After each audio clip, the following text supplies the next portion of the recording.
all have different moods at different times. Sometimes we are very calm and serene, observing everything, very intelligent, very studious. Maybe that's in the early morning. Sometimes we are very aggressive. We cannot remain in a calm state. We just want to do something or other, involved in some activity, very aggressive, restless, impatient. And sometimes we are very dull, inertia, that we feel very lazy, lethargic. And not only we human beings, even animals. Just watch our pet animals.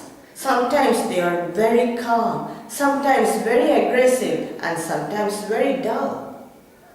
Not only animals and human beings, even the nature. Sometimes it's very calm, sometimes very aggressive, storm and wind and rain, and sometimes very dull. Sometimes maybe that is in the winter season in the afternoon. So everything has these mood shift or emotional shift. What is the reason behind it?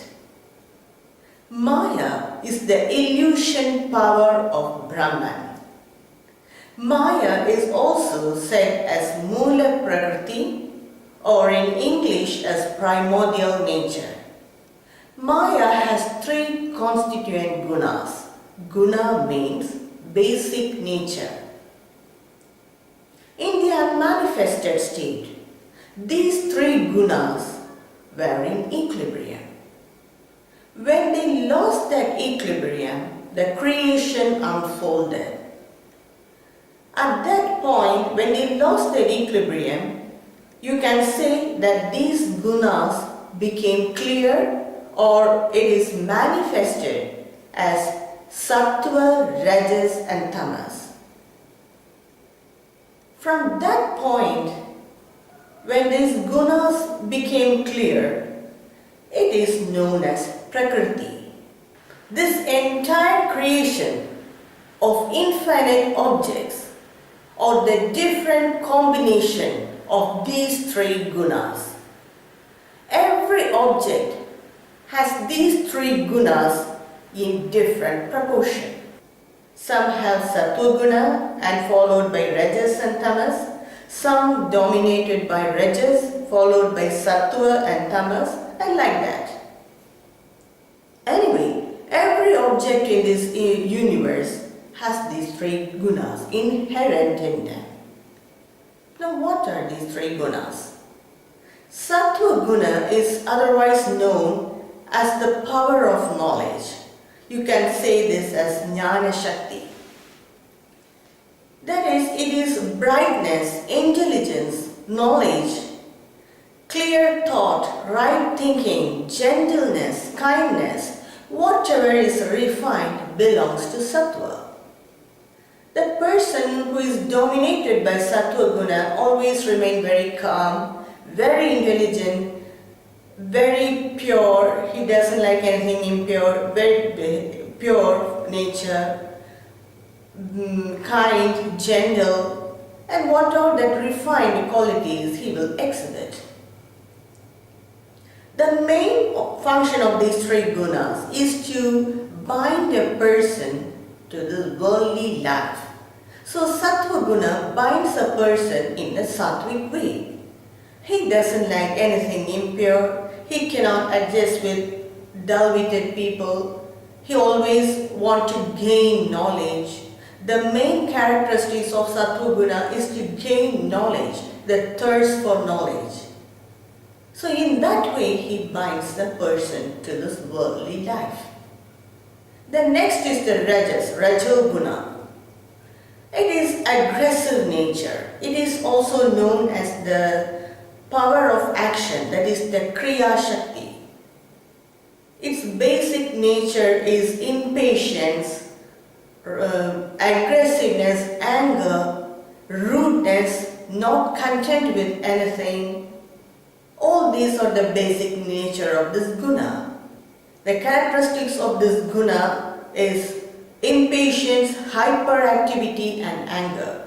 And so a person who has this guna is always impatient, finding fault with anything, not content, very active, disturbing others, rudeness, not confident with anything. They always want to act on something or other.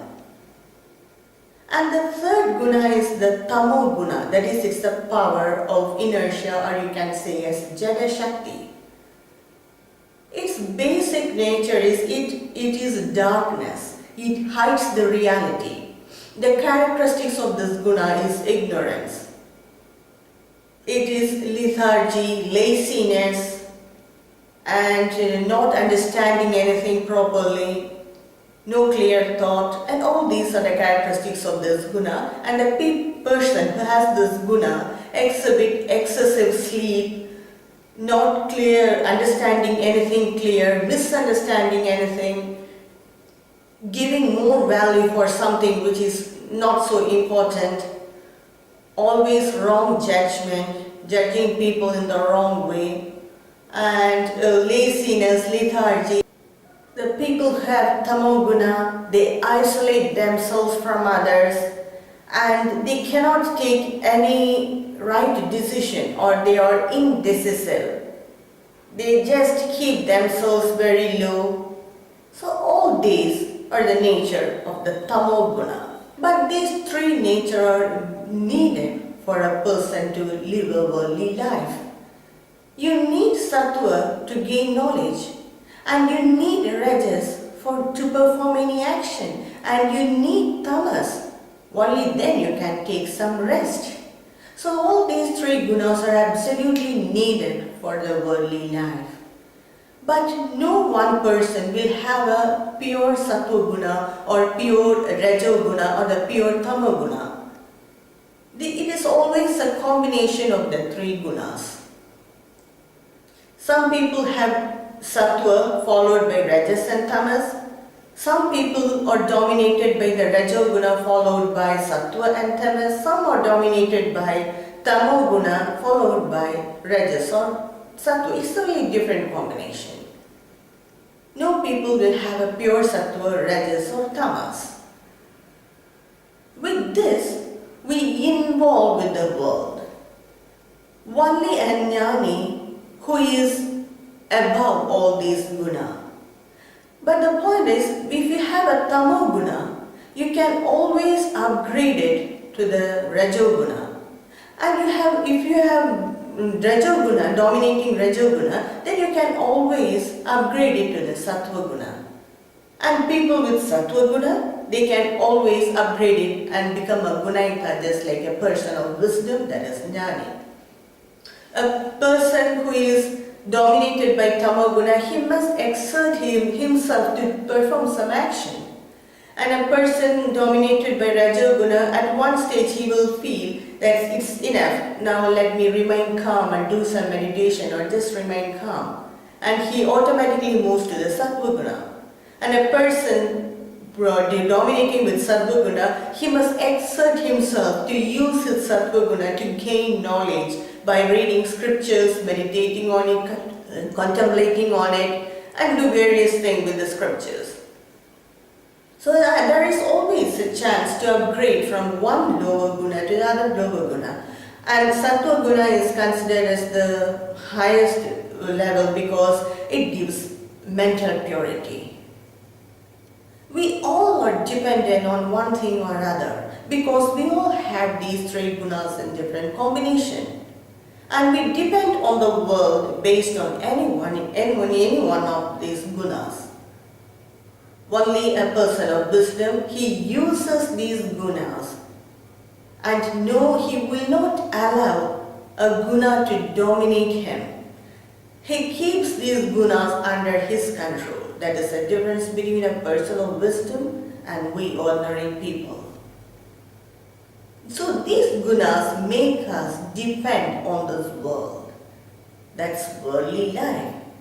So the next time when you say, I am an independent person, just think about it. How far are you independent?